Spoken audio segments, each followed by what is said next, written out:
La dernière émission de la saison se fait toute particulière.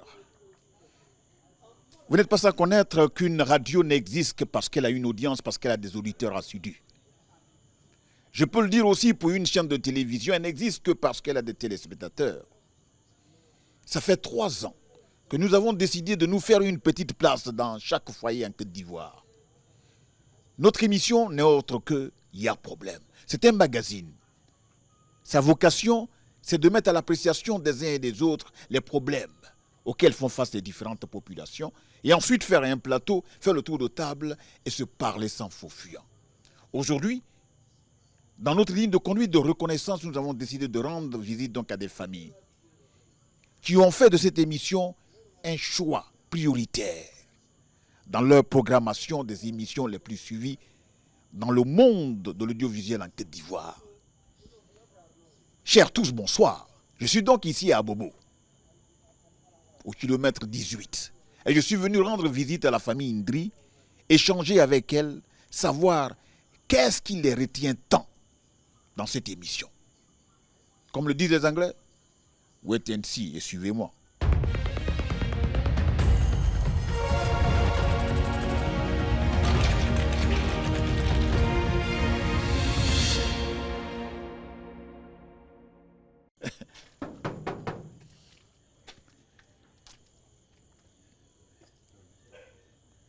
Comment ça va, mon frère? Oui.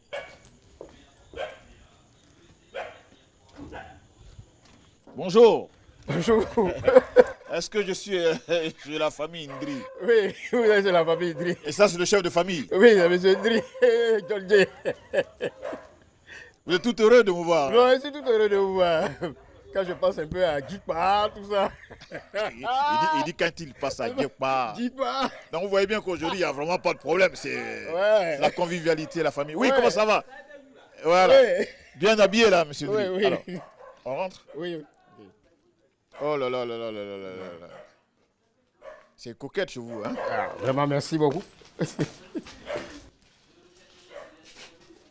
Voilà.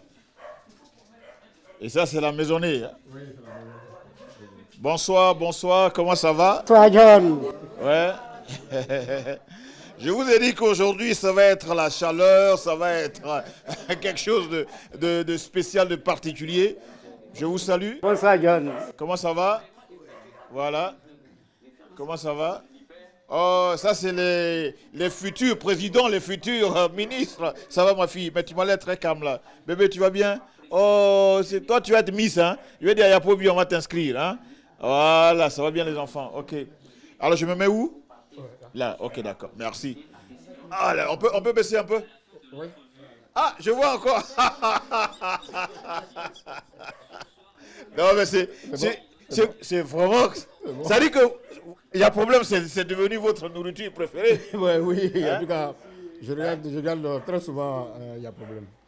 Très souvent. Oui. Et depuis quand vous avez commencé à regarder, il y a problème?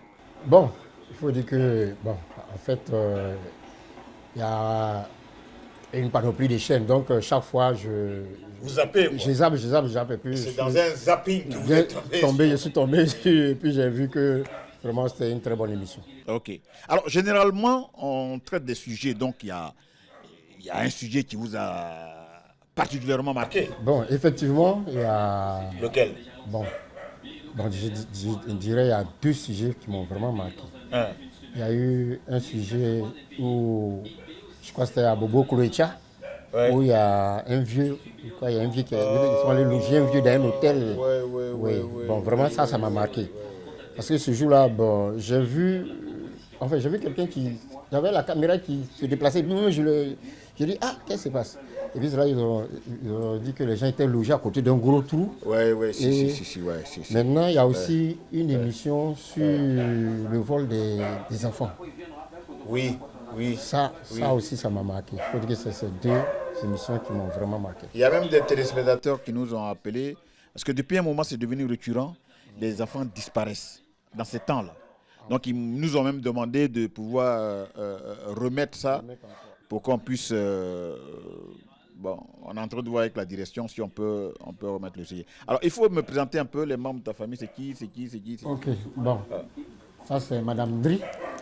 Madame Dri? Oui, Madame Dri. Oh là, viens là. Oh là. Ah, c'est Madame On Dri. dit derrière un grand homme se cache une femme de feu. C'est Gagny, c'est lui qui me dit. Hein. C'est Madame pas moi qui Dri. me dis. Oui. Bon, là, c'est Monsieur Djidji. Monsieur Djidji. Monsieur Djedje, ça c'est Gagnon, c'est nous ça. Monsieur Djidji. Alors, de où, c'est quoi ton village? Oh, moi, je suis du canton Nekedi, Canton Nekedi. oui, précisément Bougour Balayo. Partisan quoi? Bougour Balayo. Bougrou Balayo. Voilà. Ouais, non, Nekedi, le canton Nekedi, je connais. Ouais. Canton Nekedi. Oui, je connais. Zalboyo, voilà, tout ça. C'est pas mon village, hein. Tout le monde dit Saïboyou. Ben, ça, c'est Monsieur Clément. Monsieur Clément. Dibi Kra Clément. Dibi. Dibi Kra Clément. Alors, parlez-nous, vous, de votre passion, votre amour pour cette émission, il y a problème. Oh, John J, en tout cas, je te félicite beaucoup Merci, pour votre merci. émission. Si votre émission n'existait pas, je pense qu'il aurait fallu créer ça. Ouais. Je regarde votre émission chaque mercredi et puis chaque dimanche. Ok. Mais la partie qui m'a beaucoup fait plaisir, Ouais. c'est votre émission où vous avez passé sur les usuriers. Les usuriers. Ouais, si. Ouais, Non, si. c'est un problème social. Ouais. Bon, voilà, les magouillas. Oui. Problème des magouillas. Non, en Côte d'Ivoire, ici, il n'y a pas un fonctionnaire qui ne dit pas qu'il ne connaît pas les magouillas. En tout cas. Non, c'est un véritable enfer sur terre. C'était un véritable enfer Ouais. sur terre. Vous voulez que je vous raconte tout? Oui, allez-y. En fait, actuellement, je suis à la retraite. Ok. Quand j'étais encore en service Ouais. et que mon argent passait dans une banque de la place, Ouais. quand on va à la banque, nous-mêmes qui sommes les clients, lorsque tu arrives, par exemple, qu'on doit te payer au guichet, le magouilla passe là-bas et puis c'est lui on paye d'abord avant de te payer. Même si tu as quelqu'un qui est malade, même si tu as quelqu'un qui est en couche, c'était un problème. Donc, en tout cas, je vous remercie beaucoup pour votre Je peux intervenir? Oui, bien sûr. En fait, ce qui m'étonne un peu, cette pratique-là existe depuis Des années. depuis des années. Je ne sais pas comment se fait-il que... Oui, mais c'est parce qu'on est. Depuis des années, cette pratique C'est une existe. question d'organisation. C'est une question d'organisation et puis il faut toujours se rapprocher de ceux dont le travail est l'éducation financière. Ils sont capables de vous dire voilà l'attitude à avoir. Les erreurs là, c'est pas les fonctionnaires seulement qui les font. Même moi qui suis devant vous là, j'en ai fait. C'est-à-dire que tant que l'argent n'est pas encore venu là, on fait des calculs. On dit bon, si l'argent vient, je vais payer le loyer, je vais payer l'école des enfants, on fait tout ça. C'est ce qu'on fait. Hein? L'argent n'est pas encore là. Dès que l'argent arrive, ce qu'on a écrit là, on ne fait plus ça. Vieux, tu fais quoi là? On va chauffer un peu là. Bon, on va ça se fait perdre quoi? dans une Voilà, bière, là, ou on va se prendre une bière. Une bière, ça devient deux bières. Deux bières, ça devient trois bières. Alors que tu avais fait le calcul que l'école des enfants, c'est 100 000 francs. Dans les 100 000, tu viens déjà d'enlever 30 000. Tu comprends? Et 1 million devient 1 million, reste 1 million tant que c'est intact. Mais dès que tu enlèves 1000 francs, ce n'est plus 1 5 million. francs, c'est fini. Et les cadres de certains fonctionnaires sont avec ces magouillas-là. Vraiment, je me rappelle quand on était à Boaké. Ben ouais. C'est comme ça que ça se passe. Madame Dri, qu'est-ce que vous en pensez, vous? Il faut quand même que je vous arrache un mot. Non, je vais mettre là un peu quand même. Voilà. Parlez-moi, on ne peut pas venir chez vous. C'est vous qui êtes la grande patronne de la maison. Hein? Et puis vous n'allez pas dire un mot. Hein? Voilà. Alors, il y a problème et vous? Ça commence depuis quand? Bon, je vous dis d'abord bonne arrivée. Merci. D'être venu jusqu'à nous. Il y a problème, vraiment, j'ai pris en cours. Un soir, j'étais là, mon mari dit, bon, venez, on va suivre l'émission. Comme ça, quand je suis arrivée, l'émission qui m'a vraiment épatée ce jour-là, vous parlez des cimetières. Ah, alors moi, je vais vous raconter l'histoire. Le producteur vient me voir, c'est Spencer, il me dit, non, le sujet, on est en pleine réunion de rédaction. Il dit non, on va aller tourner au cimetière. Donc je lui ai dit, je t'ai fait quoi? Hein? J'ai dit Spencer, je t'ai fait quoi? Tous les sujets qu'il y a en Côte d'Ivoire, le problème qu'il y a en Côte d'Ivoire, si tu n'as plus de sujet, alors on va voir Fabrice Awognon et puis on va démissionner. Les gens n'ont plus peur. C'est-à-dire que leur quête est freinée de l'argent.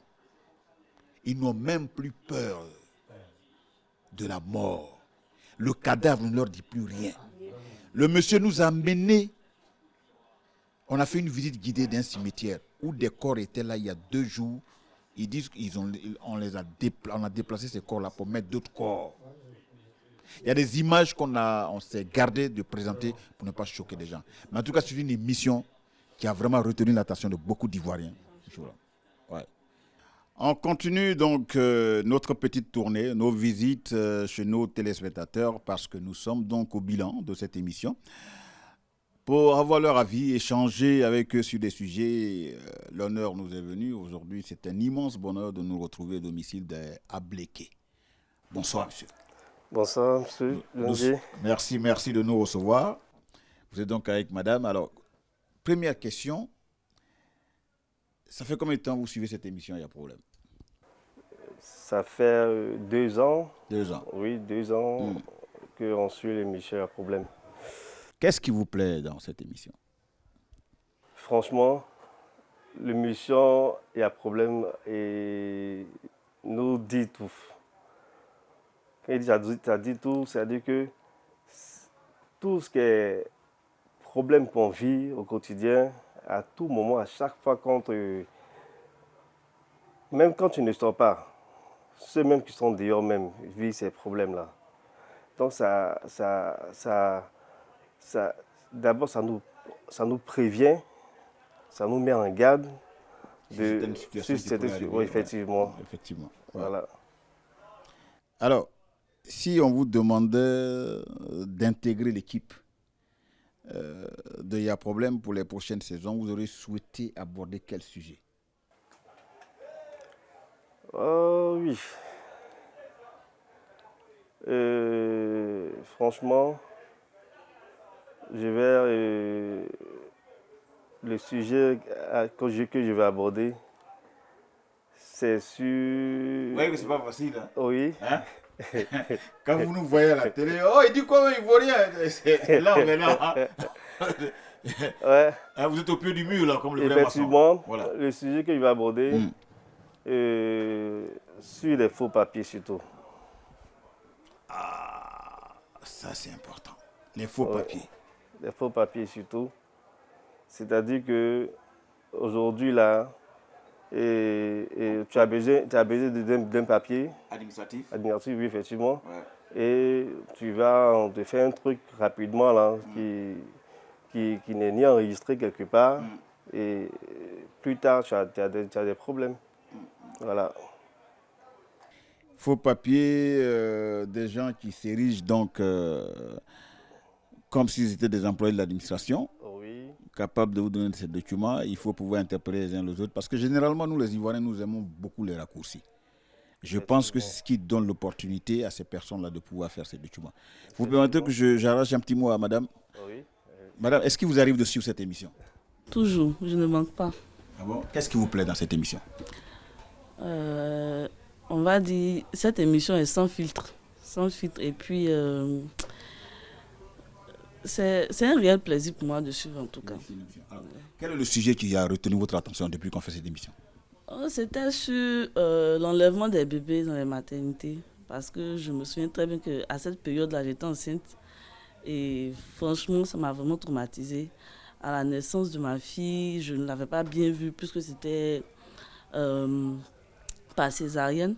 Donc quand je suis entrée en salle, je paniquais, je cherchais à la voir et tout. Et vraiment, c'était vraiment difficile pour moi de me séparer d'elle après. Bon, c'est passé quoi. Mais cette émission-là m'a vraiment marqué. Okay. Il y a eu d'autres sujets qui vous ont touché? Beaucoup plus cette émission sur les enlèvements. Ok. Alors, qu'est-ce qui vous a dérangé? C'est le fait qu'il y ait la facilité avec laquelle les gens opèrent ou bien en complicité avec les sages-femmes? C'est quoi le point exact? La complicité avec les sages-femmes surtout.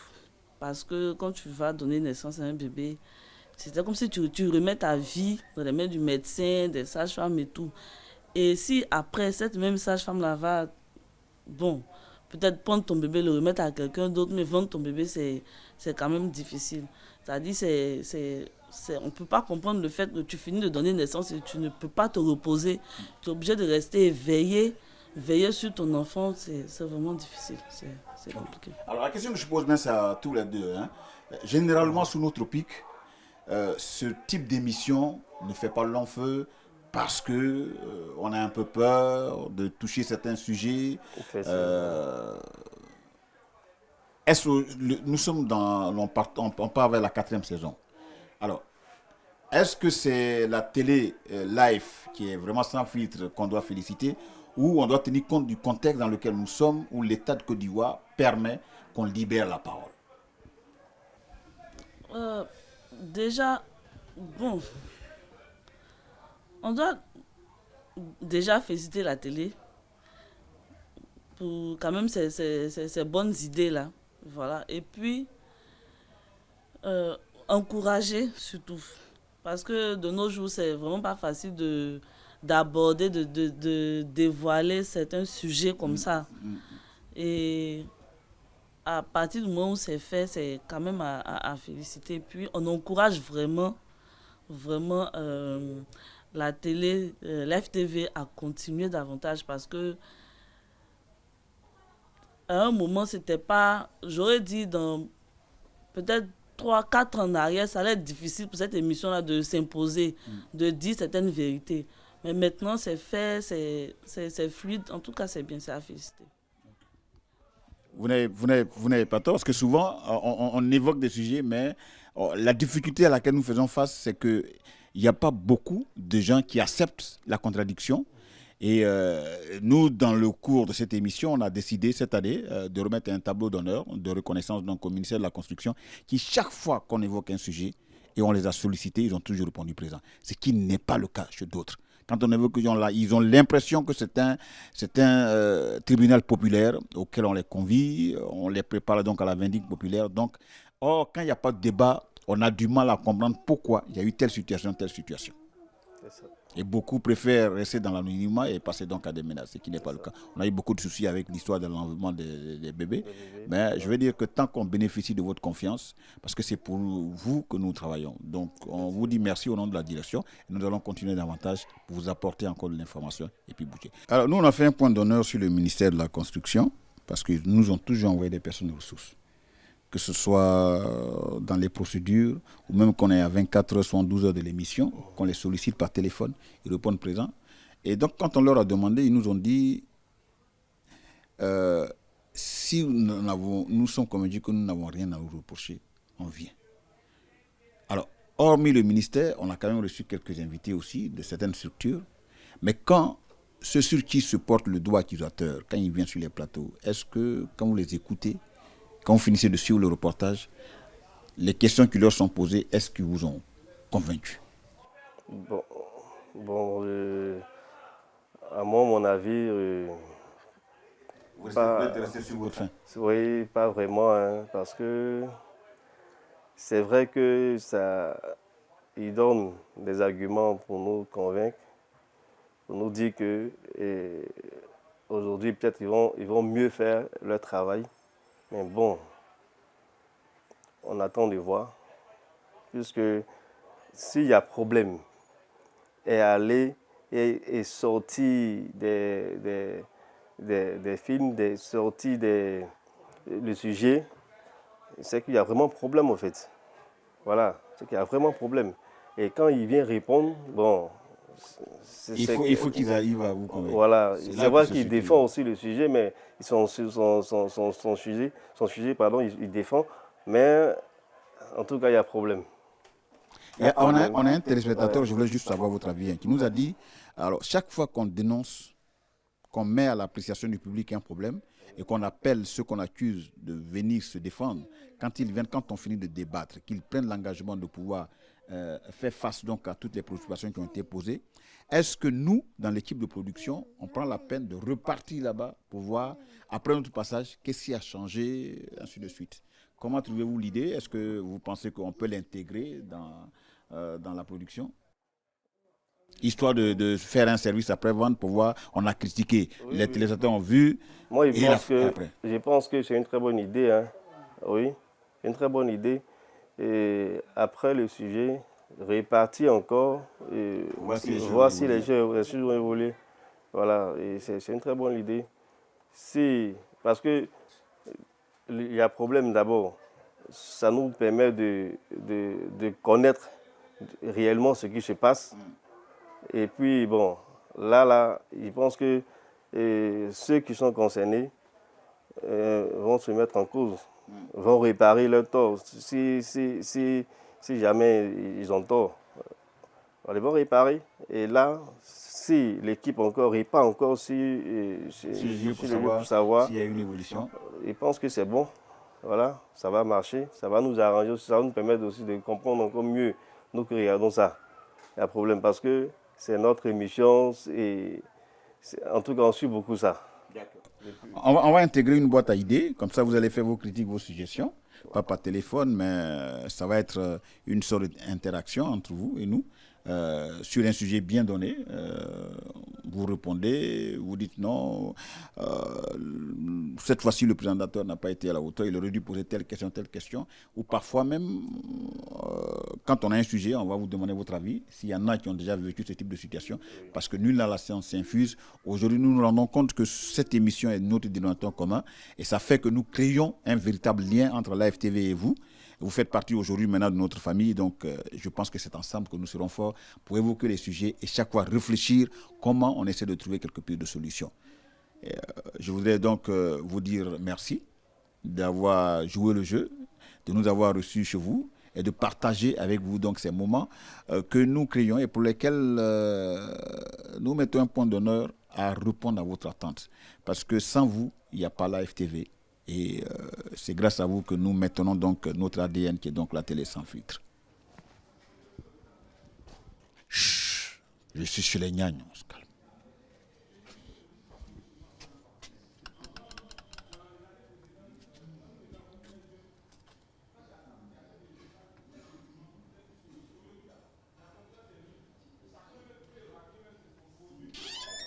Bonjour. Bonjour. Je suis chez M. Nyagne. Oui. Ah, Madame Nyagne. Oui. Ah.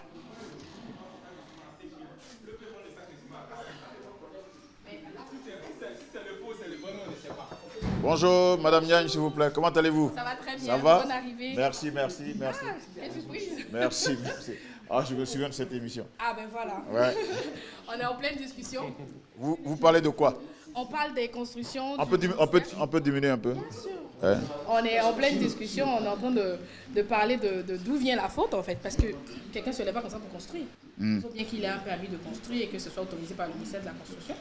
Donc on débattait sur ça et mon frère disait que lui il donne plutôt la faute aux vendeurs, aux quincailleries qui vendent du mauvais matériel. Moi je disais que le mauvais matériel est vendu, mais c'est la personne qui achète. En fait, quand on fait un plan, on veut construire une maison. Si on veut construire un R+3, on ne va pas aller prendre un matériel défectif. Donc c'est dessus que vous avez trouvé. Non, mais vous portez le doigt accusateur sur qui? Moi, je me dis que c'est le ministère de la Construction.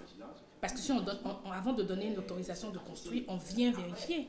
On fait des recherches, on fait bien des examens, des études sur le sol, sur l'environnement ou sur le terrain où on vient construire. Oui, mais tout au long de cette émission-là, le responsable nous a bien dit que pour faire une maison, il faut s'adresser aux professionnels. C'est-à-dire que la première étape, c'est de pouvoir contacter un architecte. Mais généralement, nous les populations, là, surtout les promoteurs qui veulent faire des immeubles ou bien des maisons, ce qu'on leur dit là, ils ne le font pas, ils ne respectent pas.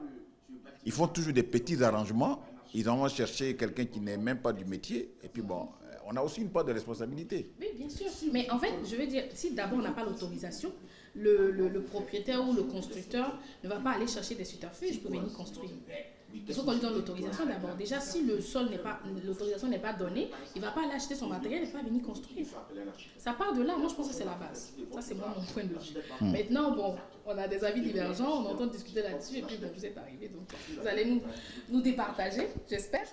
Non. Moi, je pense que il faut que chacun y mette du sien si nous voulons vraiment que nous y arrivions. Parce que nous sommes dans un pays organisé.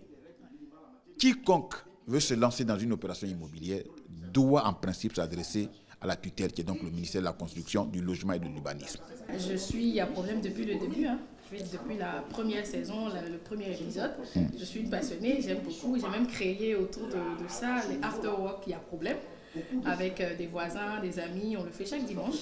On se met devant, devant un apéro, de la bière, et puis on regarde les émissions et puis on discute de ça.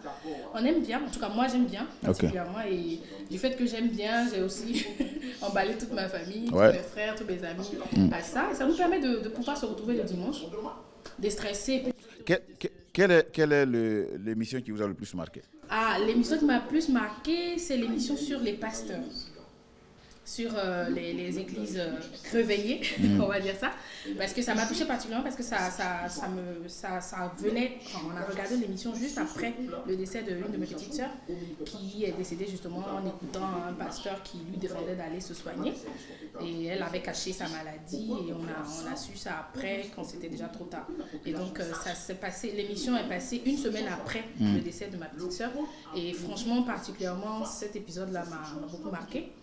Et le deuxième, c'était celui sur les féticheurs, les pratiques, on va dire, ancestrales, voilà. Et voilà. Aussi, j'ai aussi aimé, il y a problème sur les urgentistes, voilà, sur les sapeurs-pompiers et leur intervention. C'est pas facile, hein? Voilà, effectivement, c'était ça. Après, ce dernier là qu'on vient de voir, celui sur les effondrements. Les effondrements, et aussi sur les routes, la dégradation des routes et tout ça. Monsieur Koulibaly s'est fait lyncher. Non, mais moi, sur cet épisode, ce qui m'a plu, c'est la disponibilité de ceux qui portent le projet. Alors, vous, elle a dit ce qu'elle aimait, vous aimez quoi? Bon, moi, j'étais en train de débattre avec elle tout à l'heure concernant la dégradation des voies et puis les effondrements des immeubles. Voilà. Au niveau des effondrements des immeubles, je dis toujours... Oui. J'ai décliné ce fait-là que, logiquement, dans un pays en voie de développement comme nous, la Côte d'Ivoire, il était important que quand un particulier veut construire, il se réfère au ministère de la Construction. Et au niveau de la construction, il y a les étapes. Il faut d'abord étudier le sol. Voilà, les géologues doivent étudier le sol. Après, l'architecte vient, il fait le plan. Voilà, est-ce que ce territoire, mais cet espace-là est exploitable? Si c'est possible, on donne maintenant l'autorisation. Mais aujourd'hui, on constate que quand tu arrives souvent dans des chantiers où les gens sont en train de construire peut-être des maisons, le ministère de la Construction peut-être n'était pas informé. Quand ils viennent, ils écrivent à détruire. Quelques semaines après, encore des passages, les gens continuent encore de construire.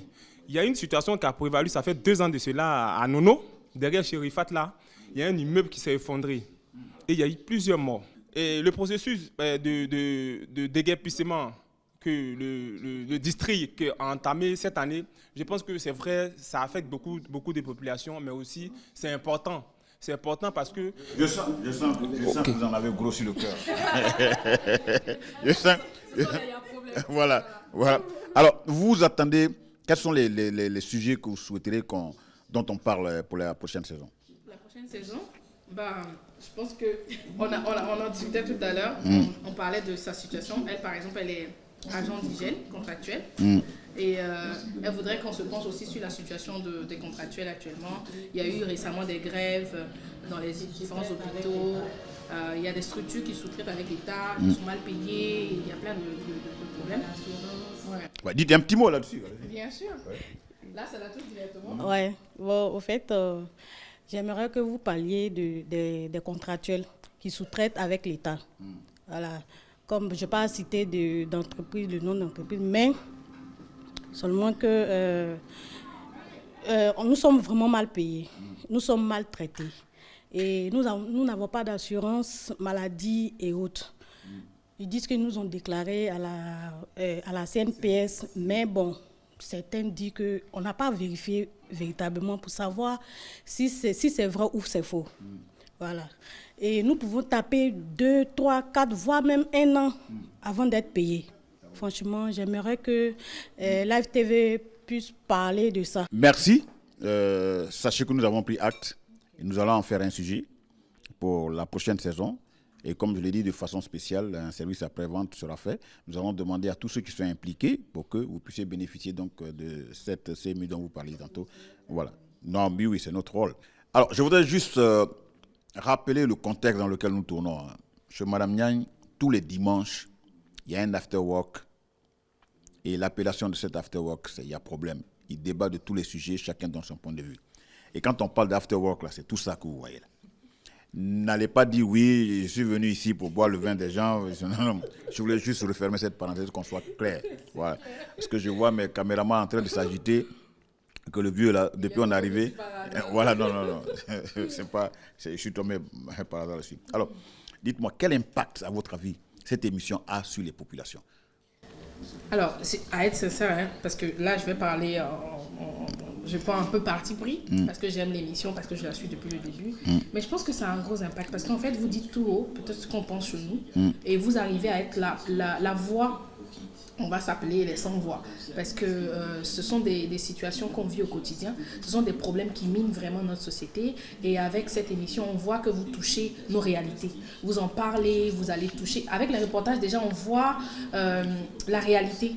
Hein, les mecs, quand souvent c'est en caméra cachée, mais vous arrivez au cœur de la situation et chacun se retrouve dedans. Je vous ai parlé tout à l'heure de l'expérience du décès de ma petite sœur, ça m'a touchée, mais je n'avais jamais pensé que ça pouvait être un sujet d'émission et qu'en allant débattre à la télé. Et ça permet aussi à d'autres personnes qui ont peur d'en parler ou qui ne pensent pas que ça intéresse, de voir ça à la télé. Tout de suite, on se reconnaît et on se sent un peu soutenu, un peu accompagné quand même. Oui, et ça nous soulage aussi parce qu'on sait que, comme nous, il y a des personnes qui viennent témoigner, qui donnent leurs témoignages, qui en parlent, et ça les rassure aussi. Franchement, ça a un impact positif.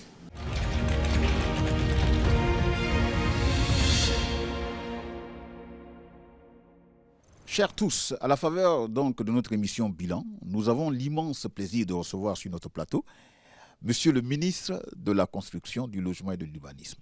Alors, Monsieur le ministre, je peux vous expliquer tout de suite. Hein. Il y a 4 ans de cela que nous travaillons sur cette émission. Sa vocation première, c'est de pouvoir partager les problèmes auxquels font face les populations, aux différents téléspectateurs. Parce que ce n'est pas tout le temps évident d'évoquer un sujet et ne pas avoir en face la personne sur qui est porté un doigt accusateur. Comment faites-vous pour répondre à toutes ces questions? Pourtant, les thématiques n'étaient pas forcément en votre faveur.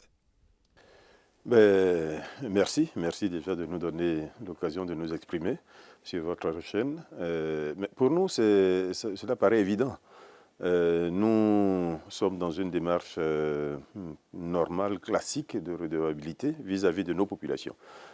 C'est elles que nous sommes censés servir. Ce sont elles que nous écoutons quotidiennement. Et il est donc normal que quand il y a quelque chose, quand il y a un problème qui se pose, que nous venions leur expliquer, que nous apportions la solution quand cela est possible immédiatement, ou quand on ne peut pas apporter la solution, qu'on vienne leur expliquer. Cela me paraît totalement logique, voire même banal dans la relation qu'on peut avoir entre mandant et exécutant. En tout cas, au nom de nos téléspectateurs, nous vous disons infiniment merci. Alors, 4 thématiques ont été évoquées. La lutte contre les arnaques immobilières, protection des Ivoiriens et assainissement du secteur. Quel est votre avis là-dessus? Beaucoup de personnes souscrivent, n'est-ce pas?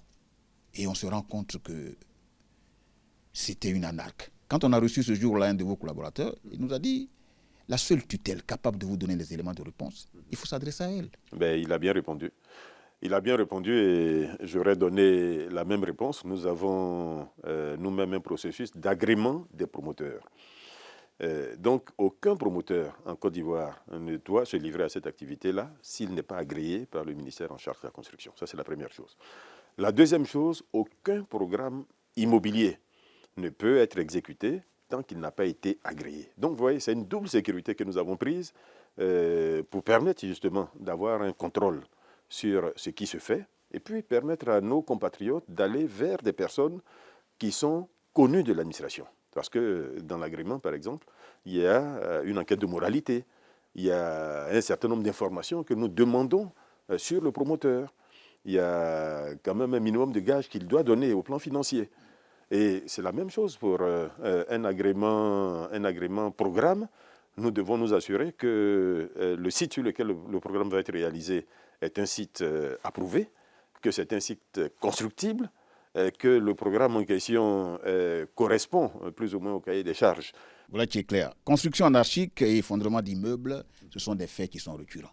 Les populations s'interrogent, se posent beaucoup de questions. Quels commentaires vous faites? Et quelles sont les dispositions aujourd'hui qui sont prises pour arrêter un temps un peu l'hémorragie? Parce que c'est quand même trop. En 2020, il a été relevé en Côte d'Ivoire exactement 11 effondrements. En 2020. En 2021, il y en a eu 2. En 2022, il y en a eu 3. En 2023, il y en a eu 3. Et depuis fin juin 2023 jusqu'au début du mois de juin 2024, il n'y avait plus d'effondrement en Côte d'Ivoire. Donc nous étions presque en train de boucler une année sans effondrement. À la faveur des intempéries, de la saison des pluies que nous avons connue, il y a eu 3 effondrements. 3 effondrements qui sont sans doute liés à des faiblesses dans les structures de construction qui se sont effondrées, mais liés également à la force des intempéries que nous avons connues pendant ce temps-là. Donc il n'y a pas d'excuse à notre niveau. Une construction bien faite doit pouvoir résister à tout type d'intempéries. Donc là, je vais maintenant sur le deuxième aspect de ma réponse. C'est de dire qu'un effondrement n'est jamais une fatalité. Dans le monde entier, il se construit toutes sortes de bâtiments, d'immeubles, de structures, etc., sous la mer, sur des montagnes, sur des flancs de... J'allais dire, aujourd'hui, les ingénieurs savent tout faire. Mais il faut aller vers les bonnes personnes. Et depuis que nous sommes dans ces fonctions, c'est le seul discours que nous tenons, tous les jours. Aller vers des professionnels. Nous avons même fait mettre dans la loi l'obligation du recours à un architecte pour toute construction en milieu urbain. C'est tout le mal que je souhaite qu'on se retrouve donc à zéro effondrement. Alors, Monsieur le ministre, on a aussi parlé des relations bailleurs et locataires. Est-ce qu'aujourd'hui, on peut affirmer que nous allons vers un équilibre ou une protection des droits des deux parties? Parce que le bailleur dit que lui, c'est sa maison. Il a mis beaucoup d'argent dedans et il ne voit pas pourquoi il devrait suivre des règlements qui sont donnés par le ministère de la Construction. Le locataire dit aussi que non, c'est au prix du client qu'on donne les conditions de location. Vous savez, là aussi, c'est une difficulté. Je dois reconnaître, ou je dois dire d'abord, que la difficulté majeure ici vient du déséquilibre qu'il y a sur le marché entre l'offre de logement et la demande de logement. Aujourd'hui, l'offre de logement est encore trop faible comparée à la demande. Donc, comme sur tout marché, malheureusement, une telle situation crée une inflation au niveau des prix. Donc, c'est ce qui fait que les prix peuvent être élevés et c'est ce qui fait que les prétentions des bailleurs, souvent, sont élevées.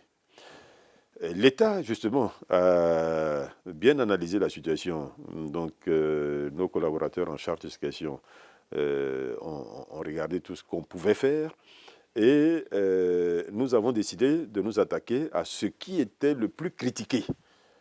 Et les critiques que nous entendions le plus, c'était par rapport au nombre de mois de caution et au nombre de mois d'avance exigés par les bailleurs. Il y a quelques années, il ne se passait pas une journée sans que j'en entende parler au moins 3 ou 4 fois, souvent même une dizaine de fois. C'est pour cela que là aussi, nous avons pris le taureau par les cornes. Nous avons pris un texte réglementaire qui limite à 2 mois le nombre de loyers d'avance et à 2 mois le nombre de mois de caution. Donc ça fait 4 mois au maximum. Je peux dire que depuis que nous avons pris ce texte, ça fait 3-4 ans, vraiment, aujourd'hui, je n'entends plus parler de ça. Je n'ai plus le même niveau de plainte qu'on entendait il y a quelques années. Certains me disent des fois que oui, mais en réalité, ce n'est pas totalement appliqué parce que les locataires s'entendent avec les bailleurs. Écoutez, si vous entendez avec quelqu'un pour vous soutirer votre portefeuille, qu'est-ce que le policier peut faire? Qu'est-ce que le policier peut faire? Donc tout ce que nous disons, mais si quelqu'un vous a retiré votre portefeuille, venez porter plainte. venez nous dire. Vous avez engagé depuis un moment des réformes, dont celle qui fait l'actualité, c'est donc cette nouvelle réforme de l'attestation villageoise. Il y a eu un changement. Ah, beaucoup de bruit. Hein. Il est impossible aujourd'hui d'arpenter une rue à Abidjan sans qu'on ne vous parle de cette réforme. Beaucoup de bruit, mais nous avons le sentiment qu'il y a deux types de bruit. Il y a un bruit que nous entendons, des personnes qui sont satisfaites, très contentes même par rapport à cette réforme. Et puis, d'autres bruits que nous entendons de personnes qui ne comprennent pas cette réforme ou qui y sont opposées. Ce que nous disons, mais j'allais dire le premier bruit est celui que nous entendons le plus fort, c'est-à-dire des gens qui sont satisfaits par rapport à... Nous avons dû arriver à cette solution parce que là aussi nous avons observé, nous avons écouté. Et notre rôle à nous, c'est d'apporter des solutions.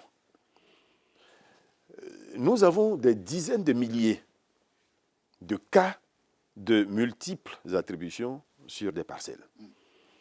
Et ces multiples attributions sont facilitées par le fait que jusqu'à maintenant, le premier paiement se faisait par l'acquéreur aux détenteurs de droits coutumiers ou aux propriétaires terriens à travers ce qu'on appelle une attestation villageoise. L'attestation villageoise, c'était un papier libre. Et aujourd'hui, si ce n'était pas des problèmes d'image, je vous aurais montré 3-4 prototypes d'attestation et on est incapable de savoir si ces prototypes-là ou si ces attestations-là sont originales. Si la signature qui est là est vraiment la bonne signature. Si c'est la communauté villageoise elle-même qui a délivré ce papier, ainsi. Trop de questions étaient posées. Trop de questions étaient posées. Quand ils verront ce papier sécurisé, quand ils pourront débourser le prix de cession du terrain aux mêmes personnes, aux mêmes détenteurs de droits coutumiers, on aura l'occasion dans des conditions totalement sécurisées. Vous êtes un vrai passionné, monsieur le ministre. Vous aimez votre réforme, vous aimez votre travail. Généralement, on me dit que quand on a affaire à des régler des problèmes. Quand on a affaire à des passionnés, c'est pas évident. Nous voulons surtout régler les problèmes des Ivoiriens. Voilà. Et alors, là, nous avons perçu qu'il y avait un problème. Et vous êtes à l'émission, il y a problème. Oui, bon, si dans l'émission, il y a problème, effectivement. Alors, moi, je suis venu ici, en guise de conclusion, avec un tableau. Ouais. Au nom du PDG de l'AFTV, au nom de la direction des programmes, je vais le dire ce qui est écrit, certificat de reconnaissance. La direction des programmes de l'AFTV décerne ce certificat au ministère de la Construction, du Logement et de l'Urbanisme, en reconnaissance de sa constante disponibilité et de son soutien précieux durant la saison de notre magazine d'information. Il y a problème. L'intervention de vos collaborateurs a apporté un plus en termes de valeur ajoutée dans la compréhension des populations. Et ça, pour nous, il était important de faire un point d'honneur et dire aux gens qu'il y a problème, ce n'est pas un tribunal populaire. La preuve, le ministre de la Construction est avec nous. Pourquoi vous ne viendrez pas ici pour débattre sur des sujets qui sont importants pour les populations et donner votre part de vérité pour que tout le monde comprenne?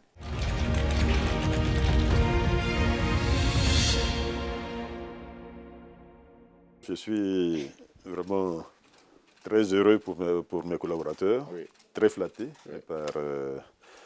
par ce certificat, par ce prix. Et je voudrais vous remercier vous-même déjà. J'allais dire, vous êtes dans votre rôle de mettre le doigt sur les problèmes qui ne vont pas. Il appartient à nous qui avons des responsabilités publiques, justement, ou d'apporter des réponses, donc de vous écouter et d'apporter des réponses, ou de venir vers vous et d'expliquer à nos populations. Fasse Dieu que cet appel de M. le ministre ne tombe pas dans les oreilles dessous, et on souhaiterait donner aussi d'autres tableaux de reconnaissance à d'autres personnes. Merci beaucoup, M. le ministre. À bientôt.